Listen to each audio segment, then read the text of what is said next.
Welcome to the MVP Show. Full show notes for this episode can be found at nz365guide.com/295. Before we chat with today's guest, here's a quick message from our sponsors. Today's show is brought to you by the 90-Day Mentoring Challenge. I'm currently taking applications for the next 90-Day Mentoring Challenge. This is coming up for 5th year now of delivering this program. I've had hundreds of people go through it. So if you want to turbocharge your career in Microsoft Business applications, consider filling out the form for your expression of interest. If you go to nz365guide.com/mentor, fill in your details there and I will be in touch. Without further ado, let's get on with the show. Today's MVP is from Greater Stoke-on-Trent in England. He is the owner and director of Solo Cloud Solutions. He's a new MVP awarded just last year, so exciting times. He holds a Master of Arts in Antiquity degree in Ancient History. He enjoys reading and chatting about latest films, TV, and enjoys learning and studying history when he's not blogging or tinkering. You can follow him on Twitter, Joe Griffin, at Joe Griffin, or check out his website, crmchamp.co.uk. Welcome to the show, Joe.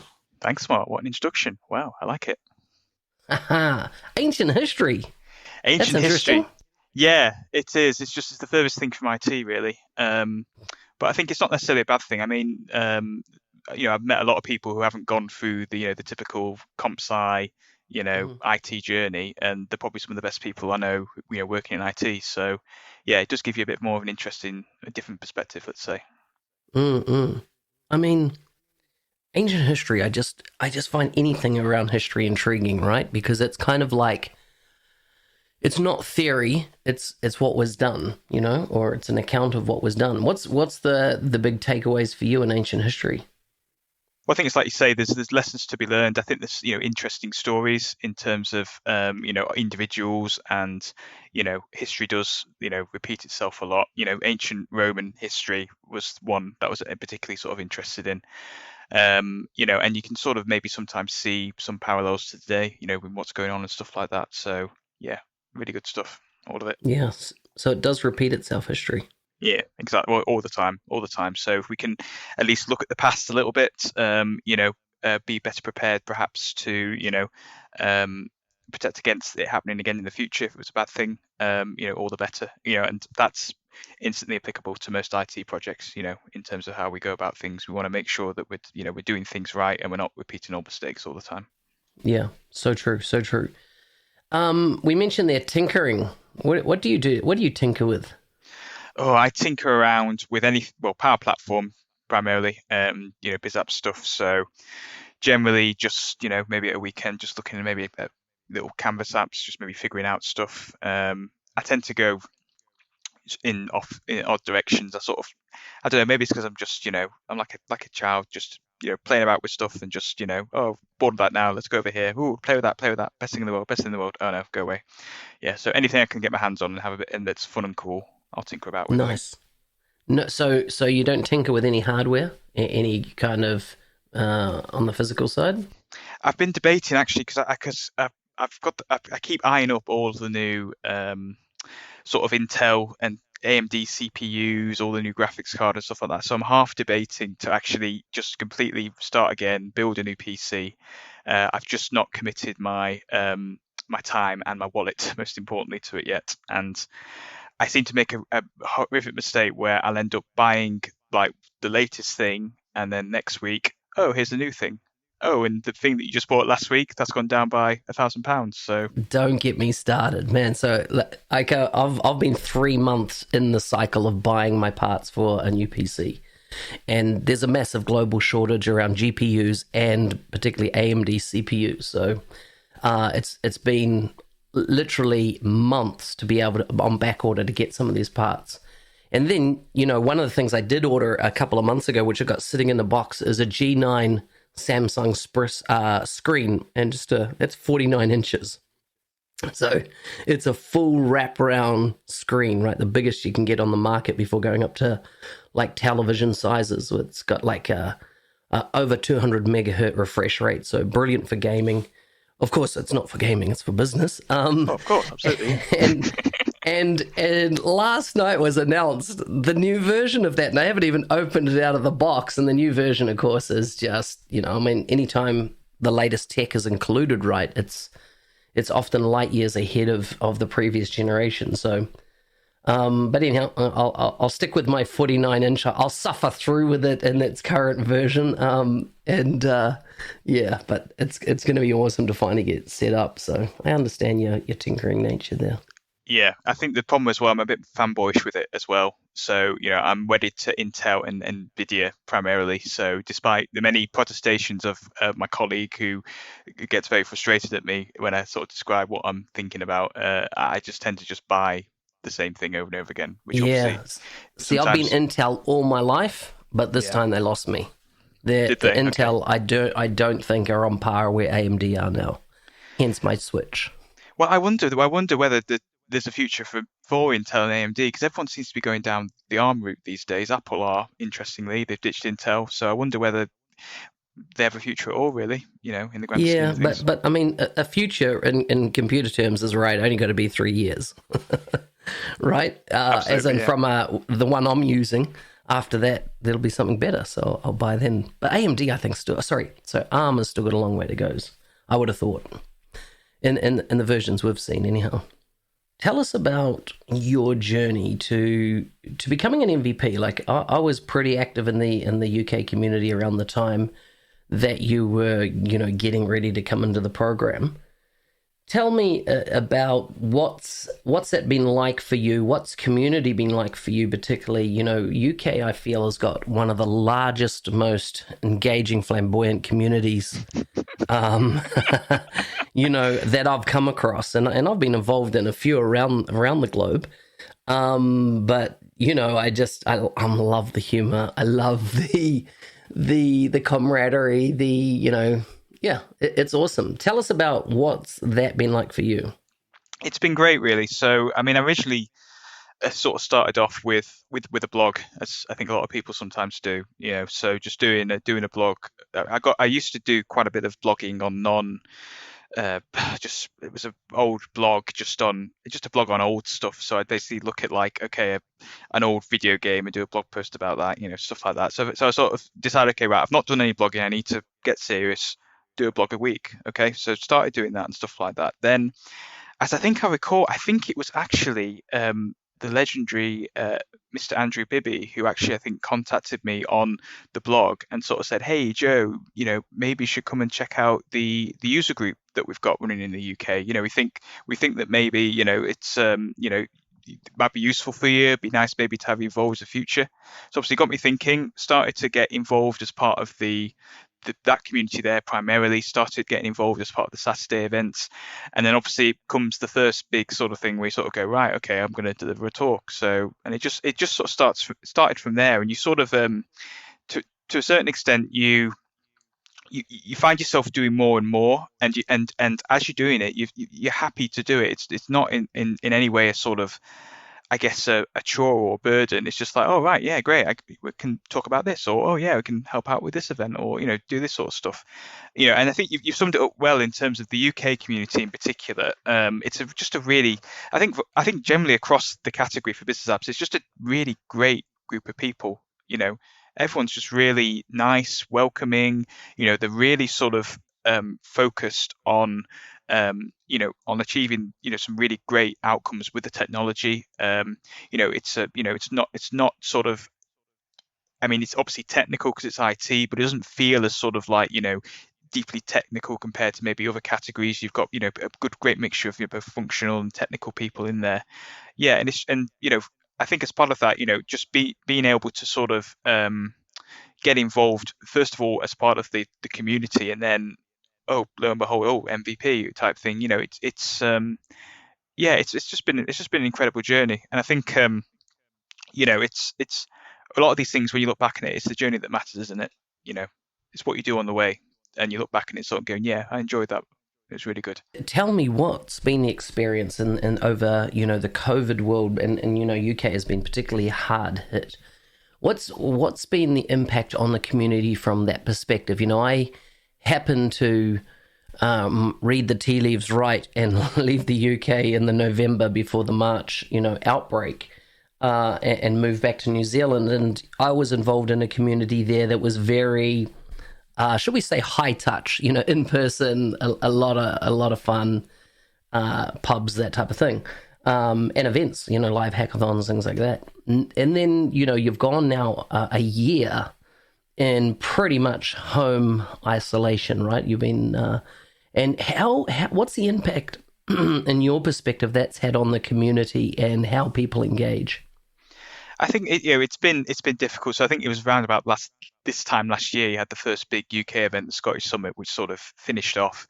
And from there things sort of took a bit of a drag. I think it's been everyone's had their own challenges with it. I think from my perspective, it's actually been quite good to see that there's actually been um, the same, if not more, opportunities in terms of having that engagement. Admittedly, it's not going to have that same impact in terms of, face-to-face meeting or actually seeing people and, having that one-on-one interaction type thing. But certainly there's been a rallying around of the community, not just in the sense of the sort of the typical events, the user groups, the Saturday events and all that sort of stuff, but really on a personal level as well. You've had, communities such as the weekly Bespoke Badger virtual pub that Chris Huntingford and Larry sort of helped to spearhead, and is now sort of regular fixture.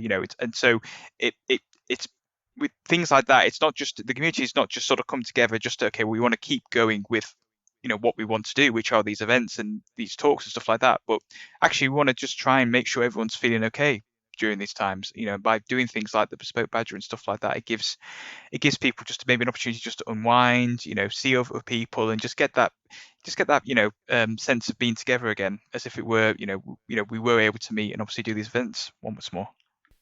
I feel that Bespoke Badger really helped a lot of people from a mental health perspective, and that it was a place to let off steam, to be candid, to not be caged, if you like, and just be themselves and eyeball other people, even though it was eyeballing through a camera, but really that sense of togetherness, and community and camaraderie. Yeah, I mean, what's been achieved there in terms of just the conception of the idea, and then just people just getting involved with it, has been simply astounding. And I think it just goes back to what I was saying earlier in terms of this the business applications community. It's there. It does go the extra mile, and it does care in terms of making sure that everyone is happy and being welcoming at the end of the day. Yeah. Now, you've been heavily involved in exams and things like that, right? Oh God, yeah. I think lots of exams. I think it must be like some form of like what's it, sadomasochistic type sort of punishment. Sort of it's the worst thing in the world, but you get some sort of secret pleasure out of it or something. It's really strange. But yeah, to my sins, sat quite a few exams, partly just to try and keep learning, because you can easily fall through hours of this stuff, but also as well, being a partner practice that myself that was sort of operating, we need to sit these exams. It's end of story, really.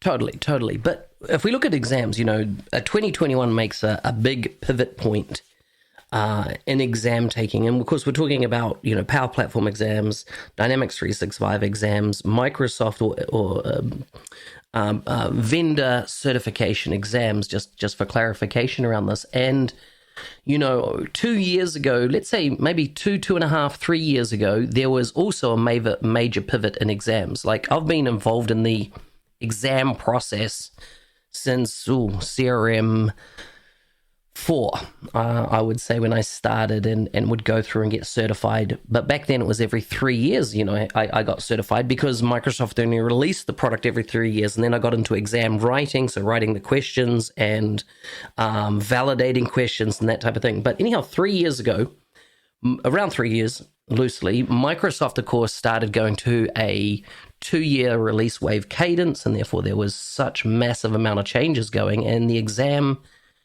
system had to kind of keep up with that. And so now exams, you're lucky if you get a year's worth of benefits out of them before there's a new one in that same category being released, right? And then we come to today and or what's been announced for this year, and there's this new pivot where once you take an exam, you go to Pearson VUE, sit the exam, traditionally. Then after that, any updates to that exam you're going to be able to do through Microsoft Learn.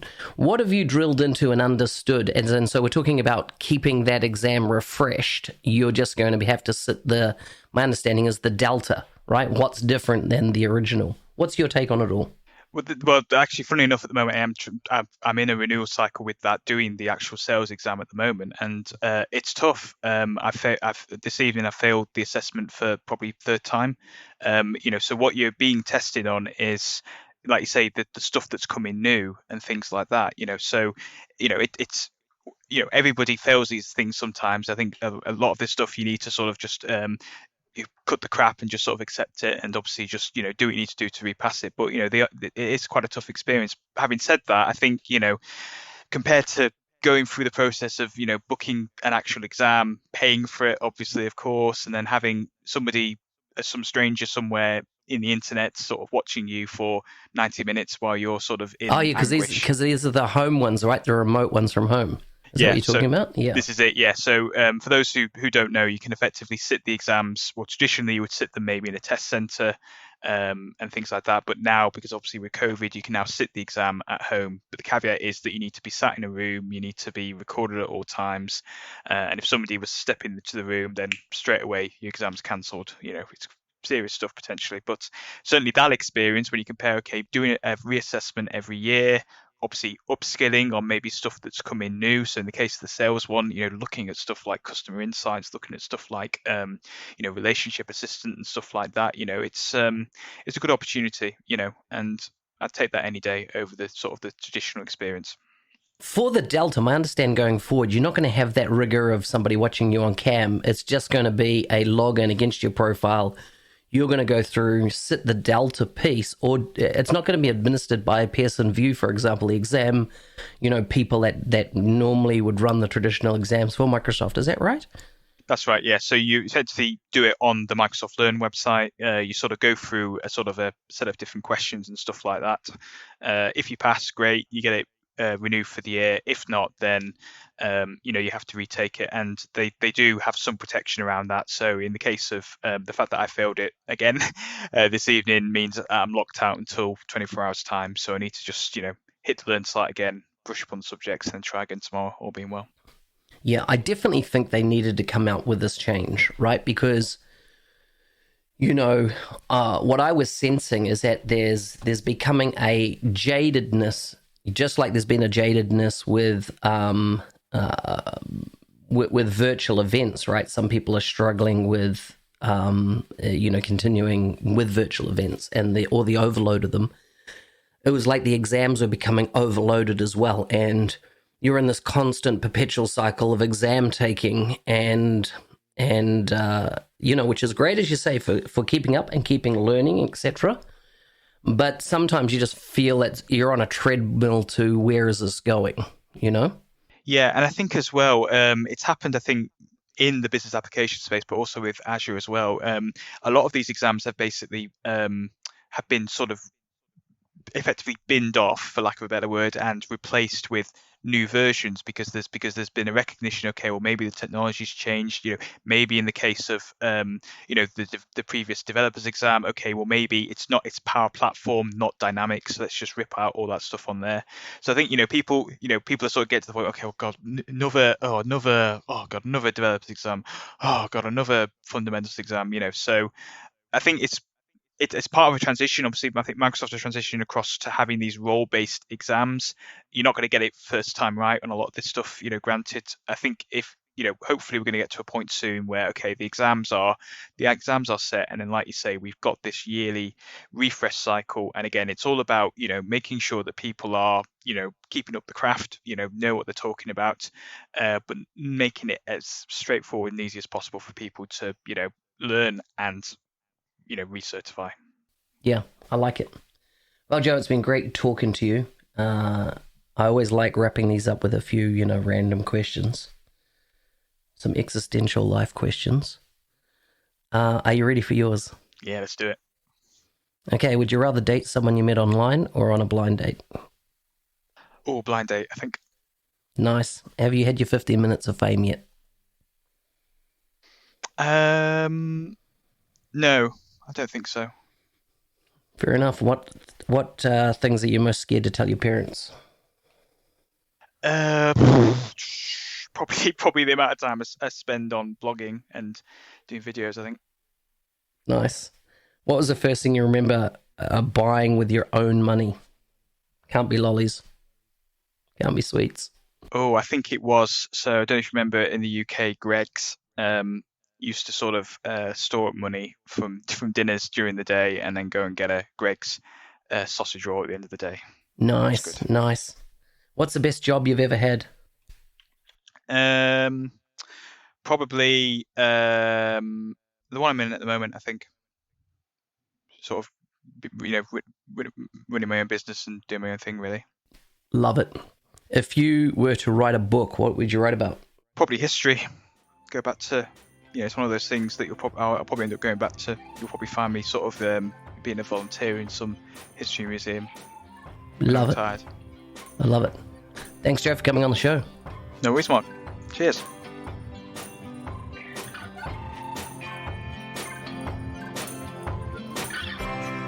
Hey, thanks for listening. I'm your host, Business Application MVP Mark Smith, also known as NZ365 Guy.